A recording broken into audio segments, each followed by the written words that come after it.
Prime Minister Modi and distinguished leaders. It's wonderful to be back in India.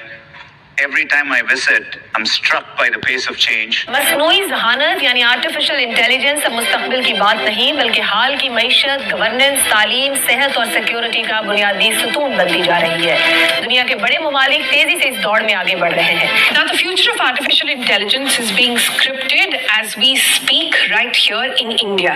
बता दें कि global south में पहली बार हो रही इस तरह के कार्यक्रम में विश्व के कई देशों के वर्ल्ड लीडर पहुंचे हुए हैं। उद्घाटन समारोह में फ्रांस के राष्ट्रपति मैक्रो भी पहुंचे।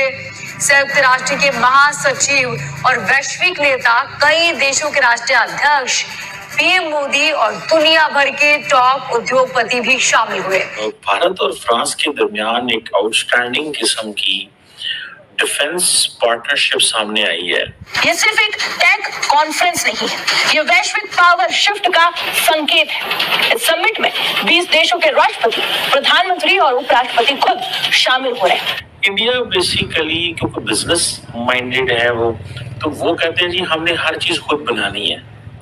फ्रेंच कहते हैं ठीक है तुम ले लो सब कुछ। बहुत सारी ऐसी जगह है जहाँ पे एआई की मदद से लोगों की जिंदगियाँ आसान हो सकती हैं। अगर इंडिया बहुत बड़ी कंज्यूमर मार्केट है, पूरी दुनिया जो है अपनी ग्लोबल टेस्टिंग के लिए कितनी टैरिफ धमकियाँ मिली हैं, लेकिन उसके 500% तक। हाँ, रशिया से ऑयल लेना जारी रखा। जिसमें प्रमुख है फ्रांस के राष्ट्रपति इमैनुअल मैक्रोन और ब्राजील के राष्ट्रपति लूला डी सिल्वा।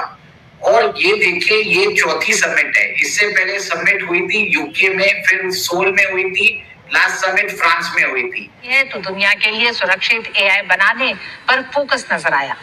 पीपल, प्लैनेट और प्रोग्रेस पर आधारित इंडिया एआई इम्पैक्ट समिट और इंडिया को एक तरह से एआई सिटी के एआई के अंदर जो मैप के अंदर एक मेजर सुपर पावर बनाने के अंदर ये बहुत ही महत्वपूर्ण एआई समिट हो रहा है।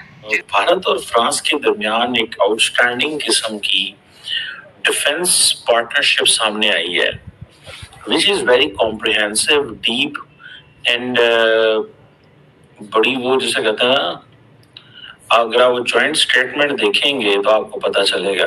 बहरहाल फर्स्ट यू मस्ट अंडरस्टैंड कि भारत ने और फ्रांस ने क्या किया।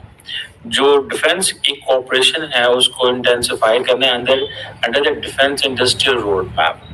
इंडिया बेसिकली क्योंकि बिजनेस माइंडेड है तो वो कहते हैं जी हमने हर चीज खुद बनानी है। फ्रेंच कहते हैं ठीक है तुम ले लो सब कुछ। डिफेंस कोऑपरेशन जो है under the defence industrial road map जो है ना वो उन्होंने बना रहे हैं। दूसरा वो क्या कर रहे हैं कि वो एनुअल डिफेंस डायलॉग करेंगे डिफेंस मिनिस्टर्स के बीच में। ये मैं क्यों बोल रहा हूँ, because Pakistan needs to be very concerned and careful. आपको पता है फ्रांस के हवाले से Pakistan doesn't have that kind of level of partnership with the France. India मना कर देता ना। मुझे तो इतना पता है कि पाकिस्तान और फ्रांस का मिनिस्ट्रियल लेवल पार्टनरशिप डायलॉग भी कोई नहीं है। The max dialogue between Pakistan and France is at the foreign secretary level. अब फिर ये क्या कर रहे हैं, ये कोई टेक्निकल अरेंजमेंट है इनके, इन्होंने किए हुए हैं। Creation of a joint advance technology development group, emerging and critical mineral technologies. यहाँ से आप अंदाजा लगा लें, creation of a joint advance technology development group for critical and emerging military technologies. यानी कि मिलिट्री टेक्नोलॉजी और क्रिटिकल एंड इमर्जिंग टेक्नोलॉजी में भी ये चाहते हैं कि इंडिया और फ्रांस की ये पार्टनरशिप होनी चाहिए। That the French have come very close. They have come very close with the Indians. बहुत करीब आ गए, बहुत ही करीब आ गए। And which is of course every Western country which comes closer to India in terms of technology transfer, in terms of defense technology, obviously Pakistan के कान खड़े हो जाते हैं। साइन किया है कि जी डिफेंस स्पेस कोऑपरेशन ये भी 2024 का है। फिर इन्होंने मेजर डिफेंस जो जिसे वो कहते हैं ना प्लेटफॉर्म्स जो इन्होंने वो करने हैं, प्रोक्योर करने हैं, उसमें राफेल का है 26 Rafale marine fighter jets, fighter aircraft and engine manufacturing under make in India. यानी कि फाइटर एयरक्राफ्ट एंड इनकी होती है MRO लफ्ज बोलते हैं, maintenance, repair and overall facility. वो इंजन्स की जो है और भारत इलेक्ट्रॉनिक्स और इनके बाकी जो है अदारे वो मिलके बनाएंगे। फ्रेंच ने फिर इनका जो पिनाका सिस्टम है उसमें इंटरेस्ट शो किया, ठीक है जी, वो इनको बड़ा सस्ता पड़ता है फ्रेंच को। दूसरी तरफ देखेंगे नेवल कोऑपरेशन अलहदा, इन्होंने 15 जनवरी 2025 को फ्रांस ने इंडिया को एक 6 सबमरीन डिलीवर की थी। एक्चुअल जो कैपिटल बिल्ड करने का सिर्फ इन्वेस्टमेंट ऑप्टिक्स है, किस तरह से आप इसको देखते हैं, क्या नजर आ रहा है? अमर जी, ये एआई समिट अब दिल्ली के अंदर हो रही है। इसके अंदर 15 देशों के राष्ट्रीय अध्यक्ष अटेंड करने वाले हैं, जिसमें प्रमुख है फ्रांस के राष्ट्रपति इमैनुअल मैक्रोन और ब्राजील के राष्ट्रपति लूला डी सिल्वा। और ये देखिए, ये चौथी समिट है। इससे पहले समिट हुई थी यूके में, फिर सोल में हुई थी, लास्ट समिट फ्रांस में हुई थी। ये पहला समिट है जो ग्लोबल साउथ में बन रहा है, एक डेवलपिंग कंट्री के अंदर बन रहा है।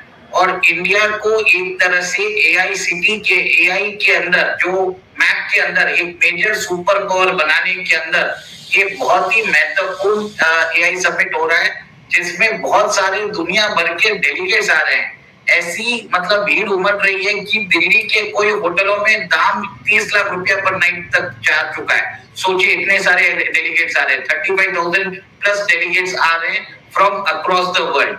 सबसे बड़ी बात है कि इस समिट के अंदर $175 बिलियन का इन्वेस्टमेंट्स अग्रीमेंट साइन होने वाला है, जिसमें एआई है, सेमीकंडक्टर है, डीप टेक एग्रीमेंट्स हो रहे हैं। इसमें विश्व के जितने भी बड़े जो बिग टेक के लीडर्स है, भले ही वो बिल गेट्स हो, सैम ऑल्टमैन हो, Sundar Pichai, everybody is coming down to India.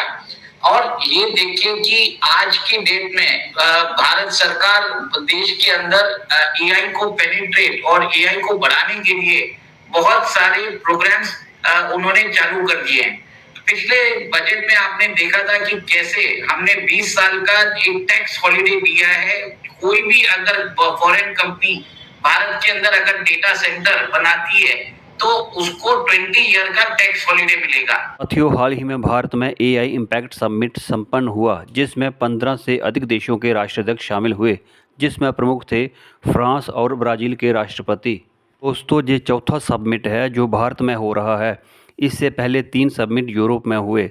Bharat के लिए इस समिट का बड़ा रणनीतिक महत्व है, क्योंकि इस समिट के दौरान $175 बिलियन के इन्वेस्टमेंट एग्रीमेंट हुए, जिसमें एआई, सेमीकंडक्टर और ग्रीन टेक्नोलॉजी शामिल है।